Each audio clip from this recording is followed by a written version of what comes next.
I'm here with Susan Callender, a communication professional of 30 years. I asked her a little bit about her beginning as a communication professional. Susan, thank you for meeting with me today. Sure. So I'd just like to start by asking you about the beginning of your career. So where did you first begin as a communication professional? Well, it began when I took a job at the Southland YMCA. I was originally hired as the director of development, and that's the person who manages all the fundraising programs for the organization. But it quickly turned into a position where I was the director of development and marketing, which meant in addition to the fundraising programs that I managed all of the communications and marketing efforts for the association as well.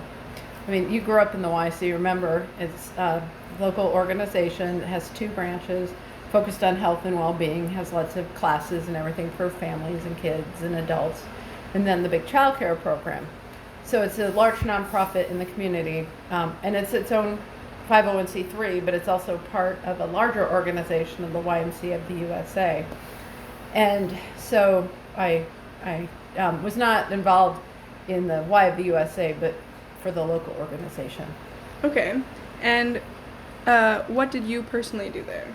Well, I personally worked on our fundraising programs. I did all of the marketing materials for almost everything affiliated with the organization. So I did our newsletters, our website, did public speaking for them. I managed the fundraising campaigns and did a fundraising auction. It sounds like you were pretty involved. Yes. What would you say was one of your most impactful communication projects that you worked on there? Well, there was a lot of things that I worked on, and the most impactful one was about midway through my career there when the Y of the USA decided that all of the Ys across the country, which there are hundreds if not thousands, needed to have one image. So not only would our message be consistent in our community, but we would have a national image as well. And so I led the rebranding effort for the local association, and that involved a lot of extensive work, not only changing all of our materials and our facilities and everything to have the new logo, but then to educate our staff on the new messaging. We switched from very local message that we had kind of honed on our own to a message that was given to us from the YUSA, some work that they'd done with a national level marketing campaign. And maybe you remember, but it's healthy living, social responsibility and youth development. And so there's a lot of messaging around that, so I had to educate all of our staff on it and then work with all of our volunteers to teach that to them. But going back even further than that, one of my biggest challenges that I came in early on was the fact that there were 2 Ys in our community that were part of one organization, but nobody in the community knew that. So that was the first project, was raising the visibility of the organization so people would see it as one organization instead of 2 facilities. Yeah. Okay, so you said you had 2 different challenges as a communication professional with the YMCA. So what do you think was probably the hardest part of the rebranding, or also the recognition of the 2 Ys? Well, I think first of all, the hardest part of bringing the 2 Ys together was even just overcoming the hurdle of people in the community not understanding that it was a nonprofit and that it should have donations given to it to help with the managing. So my first thing was really working hard to position the organization in the community as a nonprofit, then educating everybody on what we did so then they would give donations to the organization. So that was a very big challenge, and it took quite a bit of effort and doing things very differently than they had in the past. And then for the rebranding, it was not, implementing the rebranding was not difficult. We worked closely with the Y of the USA for the new logo and all the marketing materials and everything. I think 2 of the big challenges was, one, having our volunteers understand why it was important to do this, and then making sure that everybody understood the messaging and kind of spoke as one voice in the community with the work that we were doing. So for the recognition of the two Ys, it sounds like you had to do a lot of interaction with the community and overall new marketing. So what communication skills did you use when you were attempting to accomplish that? Well, the first thing I did, a lot of the marketing things, is I took each organization had their own website, so I consolidated that into one website just to, first of all, when people were looking online, to see that it was one organization. But then to have people see that it was a nonprofit and to give donations to, I had to switch the communications from here's the programs and classes we offer to not what we do, but the impact that it has on people. And so I started collecting stories from people who've been involved in the Y for a long time and how it impacted their lives. And so I shared those stories very broadly, and really just got away from here's our class schedules to here's what we do for people, more than just help them get physically fit, which is important, but there's a lot more to it than that. Yeah. So you just told me a bit about the strategies you use in communicating with the public and getting across what you wanted to. Did you find you had a lot of success with those strategies? Yes. As a fundraiser, the measurement for success is always how much money is raised, ultimately. And we raised a significant amount more money once we started talking more about the Y as a nonprofit and the impact that we were having on people's lives. We more than doubled the annual fundraising that we got. And then in addition, we were working to build an endowment fund and having people understand the importance of long-term support of the organization. And so we went from under $200,000 in the endowment fund to $1.2 million in the time that I was there. Wow. So I think that's an indication that people started to understand what the Y was doing and the impact it was having, and that it needed financial support to be able to continue doing that. We talk a lot about in communication how it's important to review the successes you've had in your campaigns. Do you think that helped you in your future campaigns and the ones afterwards to know how your previous ones worked out? Oh yeah, we always, at the end of every campaign, we did a review to see what we did right and what we did wrong and what we could do different. I never did anything and then not look back on it. I always based my next steps on what I'd done and did it work or not. Okay. And bringing it back to the bigger picture, this job at the YMCA was one of your first communication professional positions, but I understand now you have a new job. Could you explain a little bit about that? Yes, I work for the Nisqually Land Trust. And the Nisqually Land Trust it's a small organization with a staff of 7 and an operating budget of only $800,000, so it's much smaller than the YMCA. But the work is significantly larger in my mind. We purchase land in the Nisqually watershed and in the Nisqually Aquatic Reserve and restore it back to its natural state. So sometimes that means a house is about ready to fall in the river. We buy the property, we take the house down, we get rid of all the non-native plants and plant native plants. So then the riverbank is going back to its natural state. And we pay full value for people's houses. So it's a win-win because they're about to lose their house. They're not going to get any insurance money for it, and they get the money from us, and we get river frontage that we can then protect forever. And so we do that between the wildlife refuge where my office is at, all the way out to Mount Rainier.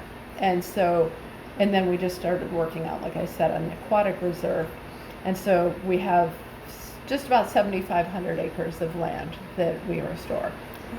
And it's the way the funding is, there's a lot of federal grants, a lot of state grants, local grants, and then support from individuals. So it's very complex, very scientific driven. Most staff are scientists. I'm the only non-scientist, which is good for a communication person. Yes. So you just explained to me how the organizations you worked at were a little bit different now. Do you think that the skills you have as a communication professional apply to both of your jobs? Oh, of course. It's just using the same skills, but just having a different message to share.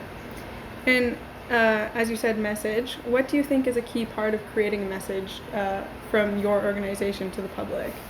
Well, one of the things for the Land Trust especially is taking complex scientific work and distilling it down to a message that anybody in the community can understand. So everything we do is big. There's a lot of work involved, like the community forest, of buying the land, of restoring it, of the logging, all these different pieces that happen to make that project a success. But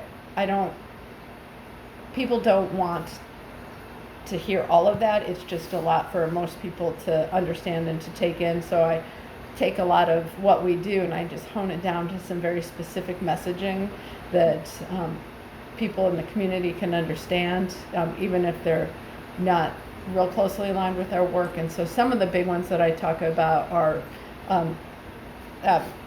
saving the land forever. One of our slogans is protecting land, water, and wildlife in the Nisqually River watershed. So that's a very simple to understand message.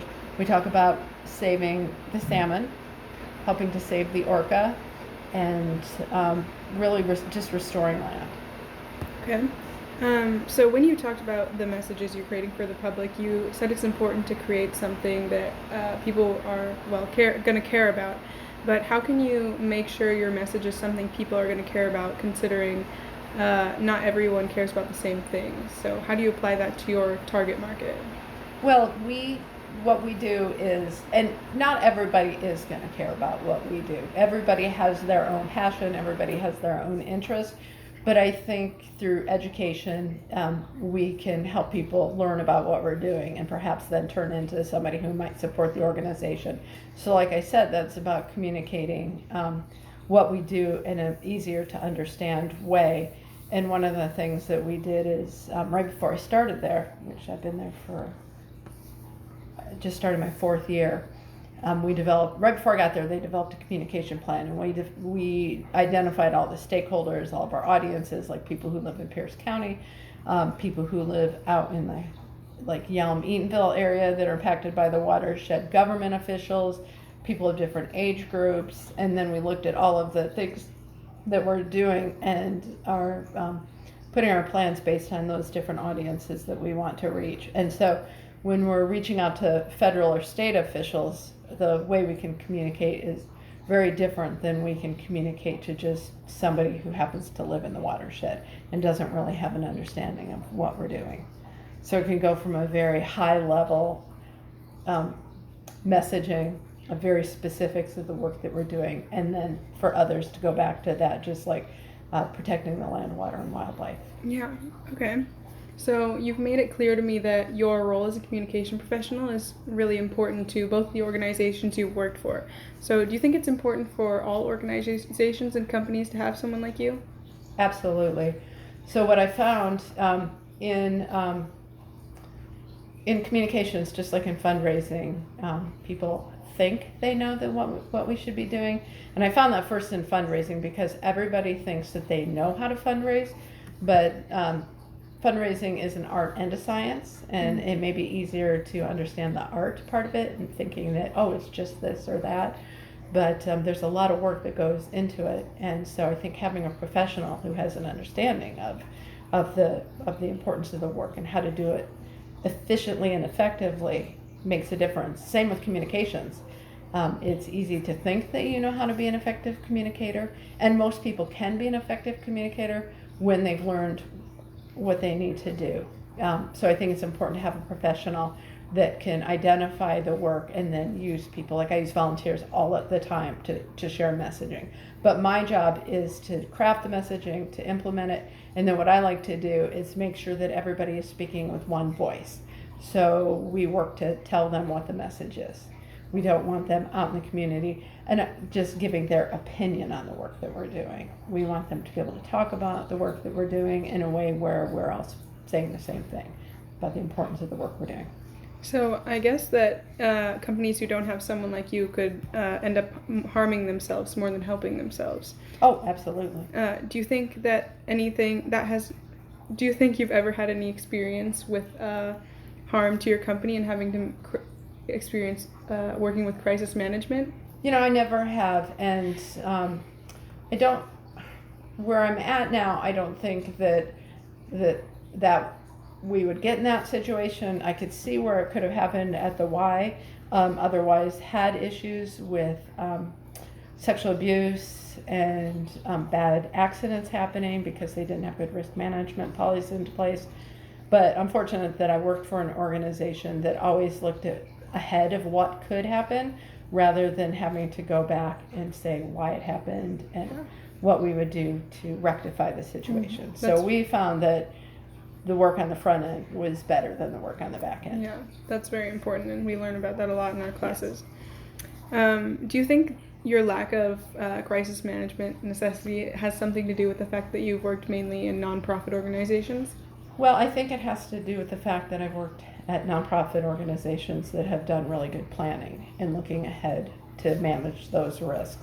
Like I said, there are nonprofits who have had colossal disasters where you look at the Boy Scouts and different things like that with sexual abuse and other places where people have died. I mean, bad things can happen at nonprofits as well, but pre-planning and being aware of what can happen is really important. And then we always knew what we would do if something happened. We never had to implement it. We were always prepared for what could happen, but we were fortunate that we never had to. Yeah. We never had to utilize that messaging. So one last question. Yes. Would you say that communication is more important to a nonprofit considering that you aren't selling a product? Well, we are not selling a product. For me, it's about communicating the work that we do so people understand the importance of what we're doing and then are driven to become engaged either as a volunteer or as a donor for the organization. So I'm not selling something, but what I need to communicate and get people to buy into is what we're doing. Yeah. So it's very different. Yeah. Because I'm not selling a product. No. Well, okay. Thank you so much for your time today, Susan. You're welcome. I appreciate it.